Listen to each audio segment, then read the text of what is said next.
Salut, je m'appelle Kevin et aujourd'hui j'aimerais vous parler de la réalité des nains. Comme vous voyez, on n'a pas tous un accent écossais. Encore une fois, un excellent personnage! Oui, aujourd'hui, on va parler des nains. Donc, c'est une espèce jouable pour Donjons Dragons 5e édition et c'est une des espèces qui existe depuis la création du jeu. Ouais, peut-être pas exactement depuis 1974, mais c'est un classique incontournable. Un classique aussi du Seigneur des Anneaux. Pensez peut-être à Gimli, ce personnage vaillant, déterminé, un incroyable sprinter sur courte distance. Alors oui, les nains. Qu'est-ce qu'il faut savoir si vous avez envie de jouer un nain? Bien sûr, comme la plupart des vidéos sur les espèces, c'est des généralités sur la culture naine, mais ça peut vous inspirer parce que tous les nains sont différents et il est possible que vous ayez un personnage qui s'inscrive dans la notion de la culture populaire de cette espèce ou qui s'en détache pour différentes raisons. C'est ce qui va faire que votre personnage va être unique et intéressant. À la base, mécaniquement, qu'est-ce qui fait que le nain se distingue? Bien, il y a plusieurs habiletés vraiment chouettes. En fait, vous avez un beau kit. Si vous prenez un nain comme personnage de base, vous allez avoir vision dans le noir, toujours extrêmement pratique quand on hante les donjons, les souterrains.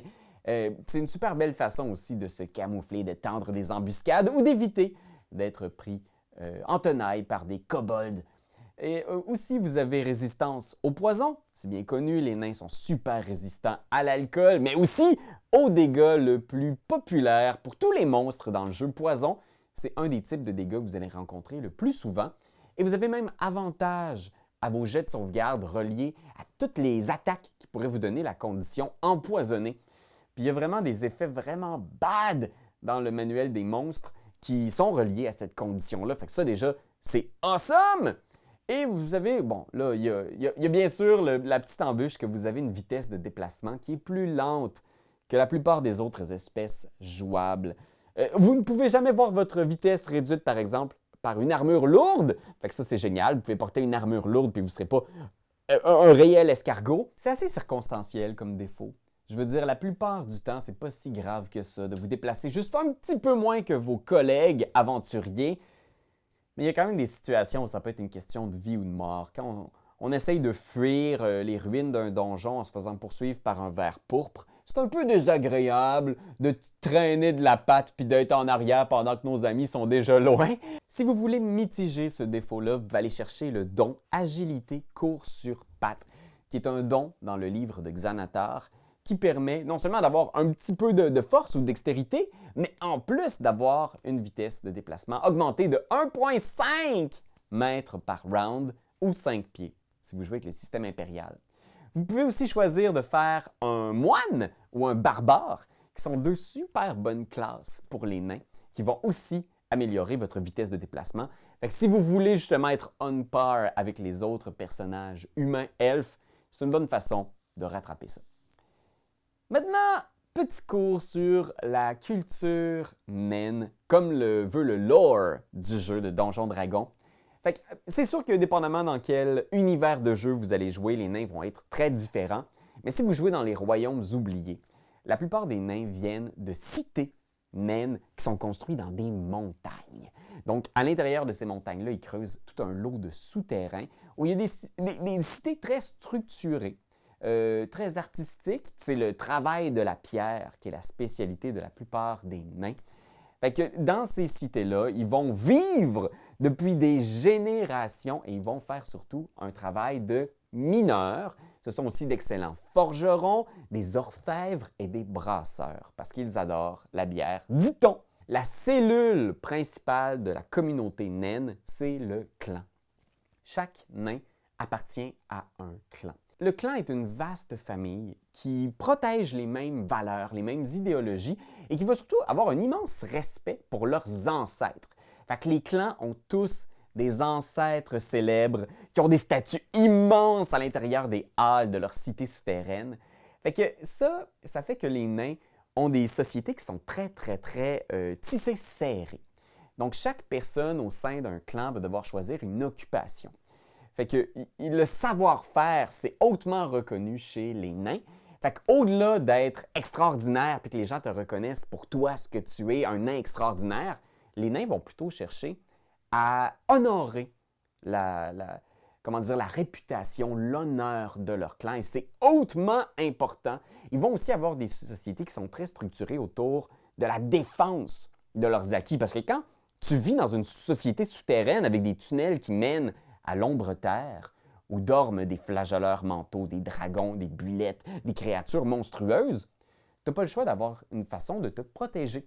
Le service militaire est obligatoire dans la plupart de ces cités naines et c'est pourquoi, habituellement, dans la plupart des éditions, les nains ont un bonus de maîtrise aux haches de guerre, aux armures, parce qu'ils ont tous servi à quelque part dans ces unités de défense et ils ont appris à se défendre contre des géants, des gobelins et autres créatures monstrueuses. C'est pour ça que toutes les occupations non traditionnelles sont parfois un petit peu mal perçues par les nains qui vivent encore dans ces cités-là.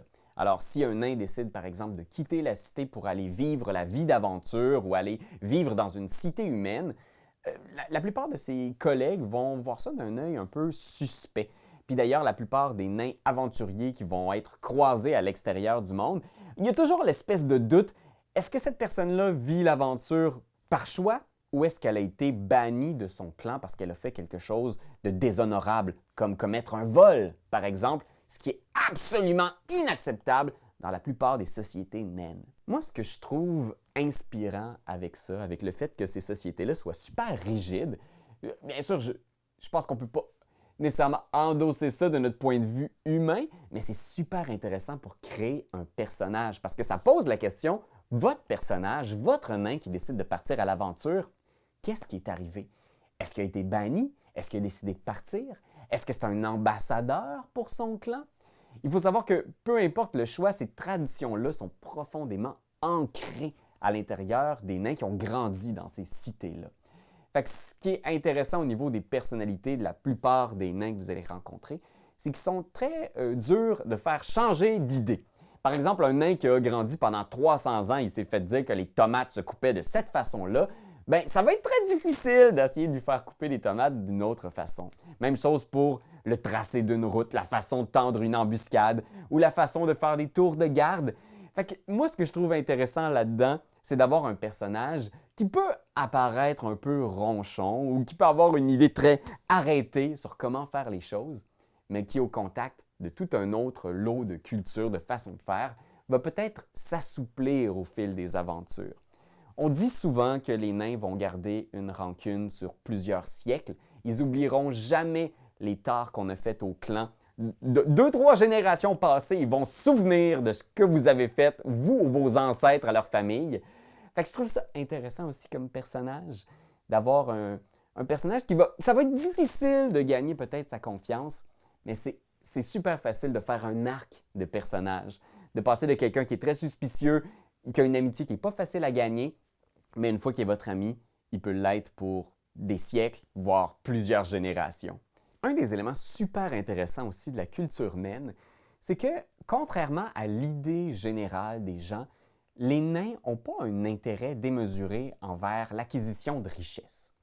Moi, ce que je trouve logique là-dedans, dans le lore des royaumes oubliés, c'est que les nains vivent dans des montagnes remplies d'or, de métaux précieux, de gemmes.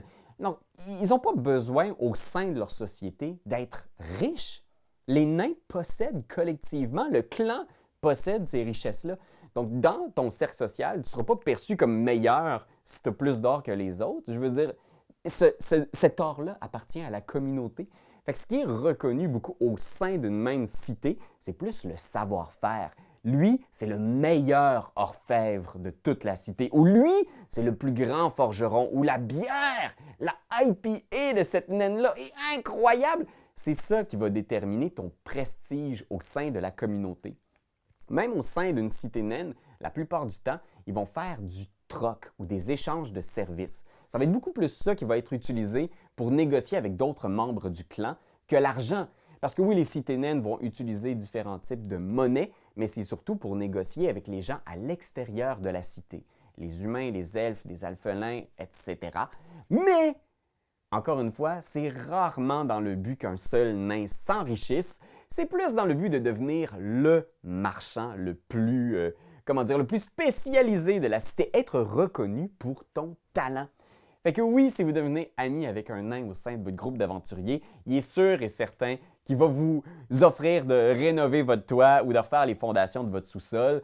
Avant de négocier un prix de quoi que ce soit, il va vous demander de venir lui donner un coup de main pour terrasser un troll. Et finalement, les nains sont aussi extrêmement réputés pour leur connaissance de la pierre et des métaux.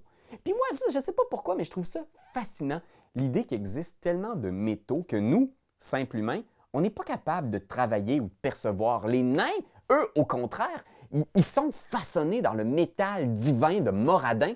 Donc, ils ont l'œil pour faire la différence entre le mithril, l'adamantine ou d'autres métaux encore plus exotiques qui vont collectionner dans les profondeurs de la Terre. Et il y a une habileté qui est la pièce maîtresse d'un nain, c'est stone cunning. C'est leur grand savoir de la pierre. Alors un nain qui cherche à connaître l'origine d'un travail de pierre peut ajouter son bonus de maîtrise à son jet de histoire. Il peut même le doubler. Alors ça, c'est super parce que vous êtes vraiment un expert pour regarder une pierre puis savoir comment elle est venue jusqu'ici. Qu'est-ce qui est arrivé? Est-ce que c'est naturel, fabriqué, par magie, taillé par une main? Par quelle espèce? Est-ce que ça a été fait par des gobelins, des géants, des humains? Puis ça, ce qui est super, puis il faut vraiment l'utiliser parce que je pense que c'est une habileté qui est trop souvent oubliée. Parce que dans les éditions antérieures, c'était vraiment cool. Le nain pouvait détecter les passages secrets. Ça a été un peu nerfé, un peu affaibli dans la 5e édition. Mais moi, je vous propose d'y aller all-in. Puis à chaque fois qu'il y a de la pierre, de faire « je vais goûter la pierre. Elle pointe dans quelle direction? Est-ce que je peux voir des marques dedans? » Allez-y, agacez votre maître de jeu jusqu'à ce qu'il devienne fou. Puis posez-lui toutes les questions possibles sur cette pierre-là. Qui l'a faite? Qui l'a installée là? C'était quoi la météo? c'est quoi les animaux qui sont passés sur cette pierre-là? Moi, j'irais overboard, puis après ça, votre maître de jeu, il va vous dire quand c'est trop. Mais si vous insistez, vous allez peut-être avoir quelques indices pour détecter des passages secrets, même si vous jouez dans la 5e édition. Moi, en tout cas, c'est ce que je fais avec mes joueurs nains parce que j'aime ça, les nains! C'est cool! Fait que voilà, c'était quelques petits conseils pour jouer un nain.